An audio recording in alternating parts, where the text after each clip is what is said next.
Wow, mantap kali kan. Oke, langsung kita mulai aja. Ya, agak maklumi suaranya motor tadi lewat, kurang ajar kan. Ada dimaklumi suara noise-nya dan audionya kurang bagus karena masih setting sensitivitasnya kan gitu.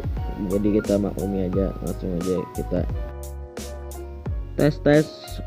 Oke, bagus dah, langsung aja kita action. Dimulai dengan anak kecil sedang berdoa kepada bulan untuk menjadi penjabat yang adil dan yang pastinya gak korup. Scene pun berpindah ke tempat seperti tempat pengadilan. Di sana ada orang bernama Pong atau Pong Cermin. Dia memukul beduk sampai membuat penjaga menghampiri dia. Dan juga ternyata dia seorang pengacara terbaik di Katon. Dia kemari untuk melakukan sidang pemerkosaan.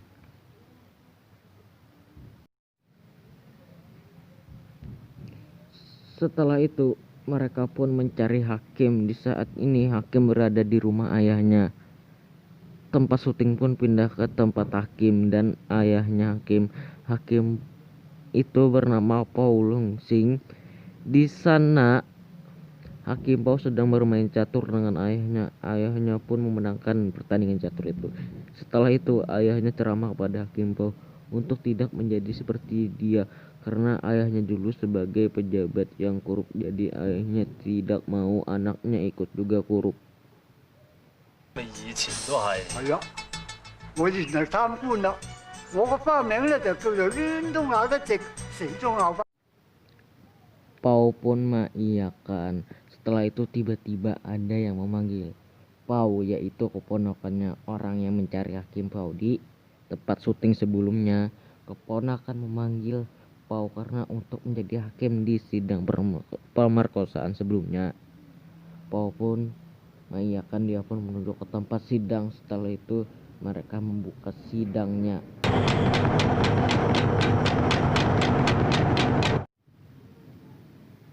Di saat itu pengacara Pong sombong dengan Hakim Pau.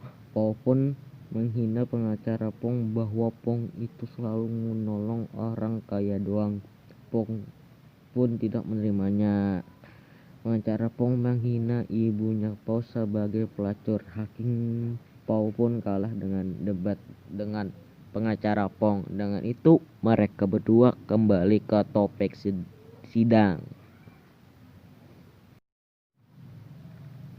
Hakim Pau bertanya pada Wong, apakah istrimu mau memperkosa Ling? Wong pun menjawab, itu fitnah. Itu malah kebalikannya, bahwa ketika Ling mau menagih uang sewa pada istri Wong, Ling malah berbuat senonoh, kata Wong. Pengacara Pong pun membantah bahwa Wong itu ingin memeras Ling dengan cara memperkosa.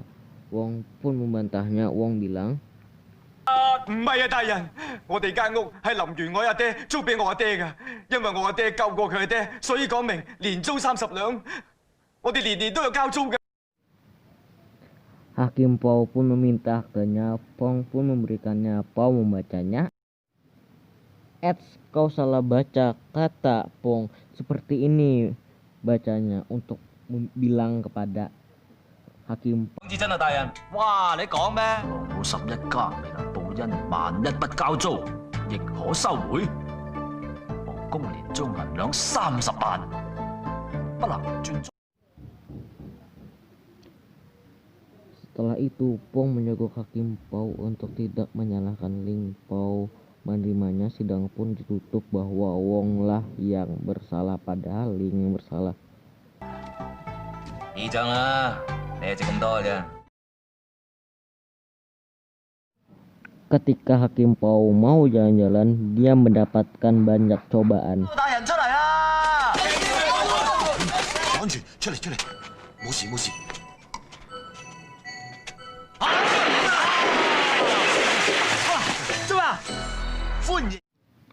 Mereka pun berhasil dengan cara menyamar.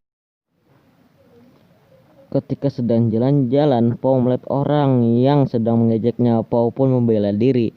Seketika itu Pau pun tidak langsung membongkar secara tidak langsung membongkar penyamarannya. Warga sekitar pun kabur karena ingin mengambil senjata. Pau pun dilemparin dan kabur. 搭架撐啊！ Di saat Pau sedang beristirahat, Pau mendengar suara pengantin menuju ke tempat suaminya. Karena suaminya penyakitan, mereka iri kepada si suaminya karena ia bisa mendapatkan istri. Tiba-tiba datang petugas nomor 1, yaitu Panther, ingin menangkap si 40. Dia pun mengacau di sana sampai petandu itu terlempar mengenai kain itu.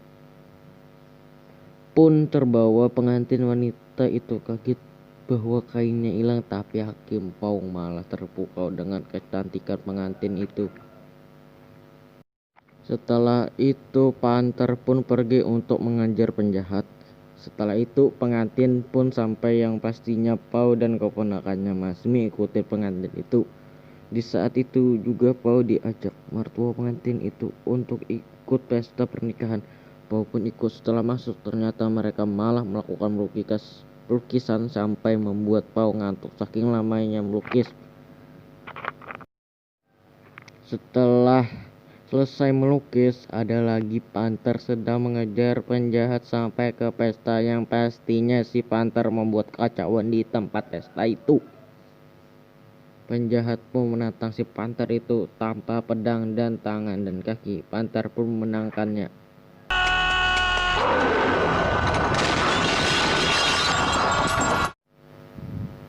Setelah itu Panther menanyakan apa dilakukan pada malam ini.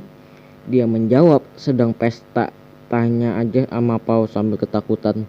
Tapi Pau malah bersembunyi di bawah meja. Dia takut juga kalinya. Pau pun ditarik keluar oleh Panther. Panther menuduh Pau bahwa ia adalah anggota penjahat.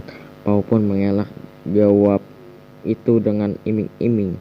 Setelah itu Pau malah memeras mertua pengantin karena hasil perasaan itu buat Panther. Mertua pun setuju. Setelah itu Panther dibawa keluar untuk kasih iming-iming wanita. Wanita apaan coba? Dari segi 6-nya dan segi 5-nya gak ada yang sama.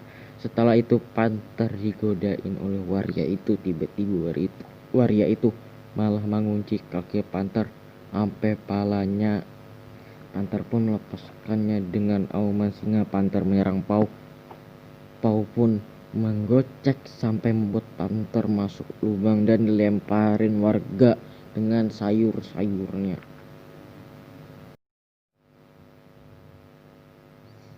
Setelah itu Panther dikurung di tempat peti mumi dan disiksa. Kalau saya sih make jenglot siksanya.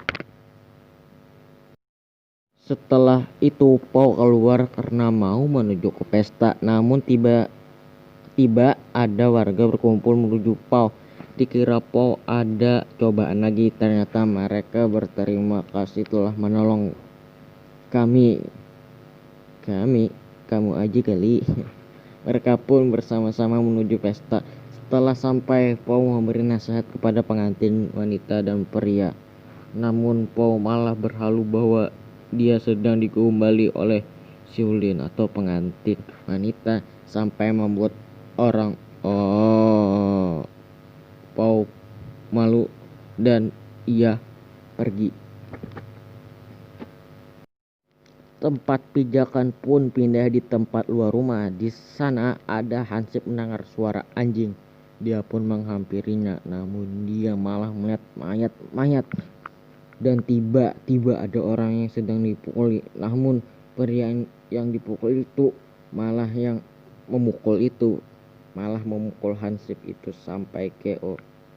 Namun situ yang dipukul pertama tadi dia kabur sampai bertemu Pau. Pau pun menolong pria itu dan mengikat pelaku. Pau pun menghampiri lokasi TKP dan mendapatkan satu orang yang selamat. Kasus pun dibuka yang sebagai saksi korban dan pelaku dibawa ke pengadilan. Setelah itu Pau berdebat sama pelaku sampai membuat Pau geram dan ingin menghukumnya, namun tidak bisa karena pelakunya adalah seorang anak dari Sang Wang, yaitu komandan angkatan laut. Awalnya bikin Pau shoot, namun dia pun tetap berani melawan siapapun biar kaisar. Pau pun meminta penjelasan dari Ci atau korban. Dia mengatakan bahwa 13 orang dibunuh secara sekaligus. Kalian baca aja nih, gak kuat saya baca. Padahal cuma pencitraan saja. Ye. 冤官，冤官，冤官！要仲殺我先個老婆，我唔放過你，我要報官！老爺， Pau pun menyatakan bahwa Sang Wei lah yang salah. Sidang pun ditutup bahwa Wei akan dieksekusi setelah otopsi mayat. Namun seketika pulang tiba-tiba melihat cahaya ilahi. Bukan, tapi cahaya perak yang disusun oleh Pung. Di situ Pung mau menyogok Pau untuk tidak memenjarakan Wei. Awalnya ditolak, namun Pung menawar-nawar. Pau pun goyah dan langsung deal. Dan tempat pijakan berubah di penjara. Di sana Wei merengek, namun di sana ada seorang datang menemui Wei, yaitu neneknya Wei, yaitu Sang neneknya Wei bernama Busang. Lama-lama bisa bikin rumah nih. Ada Sang, udah kayu lagi, beton gitu kan, mantap. Setelah itu Sang dan Pong berencana bahwa pelaku menjadi korban dan korban menjadi pelaku. Ya kebalikannya, operasi pun dimulai.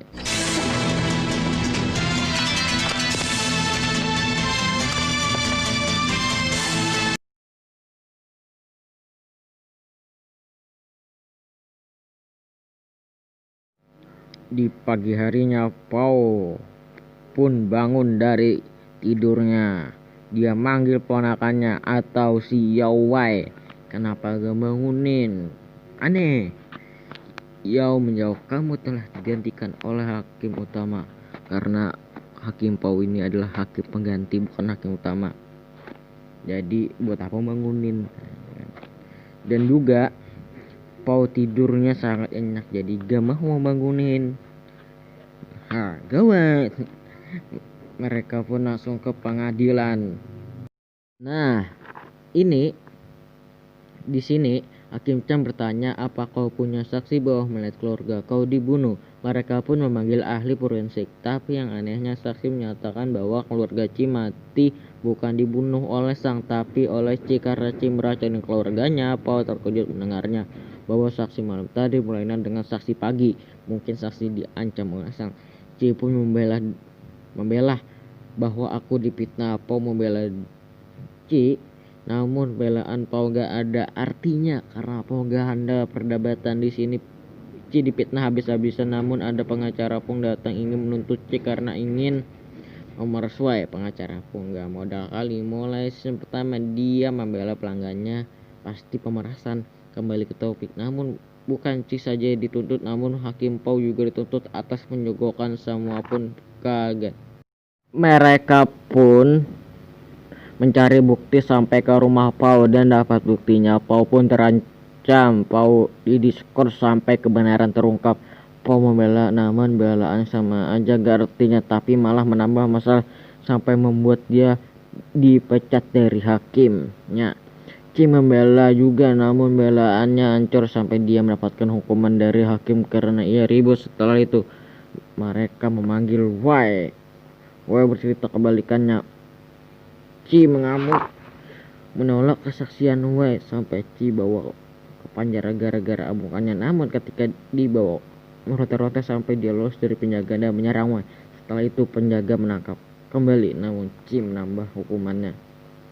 Sidang pun ditutup. Mereka akan mengeksekusi Ci setelah musim gugur.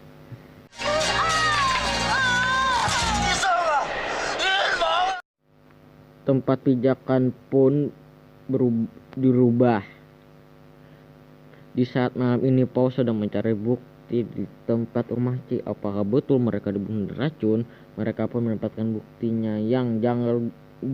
Korban mati tulangnya patah, padahal pengakuan saksi diracun. Dan juga mereka mati, dibilangnya bukan dibilang racun sih, tapi mulut korban dituang racun, jadi tenggorokannya aja yang kena, tapi perut gak. Pau pun gembira dengan hasil perolehan ini. Namun lucunya Hakim Chan juga gembira, mereka pun ditangkap atas tuduhan merusak barang bukti. Ternyata dalangnya ini adalah Sang. Setelah itu mereka membakar barang bukti. Namun Pau di penjara debat sama Panther. Di situ pun Pau bertanya, Ci di mana? Pau pun mengobrol dengan Ci. Namun Ci cemburu namun Pau membuktikannya. Pau berjanji akan menyelamatkan Ci. Namun tiba-tiba datang Yawai atau keponakannya Pau ingin menyelamatkan Pau. Di saat itu Pau kabur keluar penjara bersama Yawai. Mereka pun pulang ke rumah Pau. Pau melihat ayahnya sakit dan ia menolongnya. Pau meminta maaf kepada ayah tentang kasus ini. Dimaafkan, namun ayahnya ingin menyuruh pergi ke ibu kota untuk menuntut mereka, atau si hakim-hakim itulah, hakim-hakim korup. Pau pun diberikan buku oleh ayahnya. Ibunya Pau juga memberikan pedang kerajaan. Namun keanjayaan saya seketika luntur melihat ini. 我哋包家仲有一把尚方寶劍嘅先王御賜嘅，你帶唔係上京啊？把寶劍喺邊度咧？嗱，你拎住，呢把係尚方。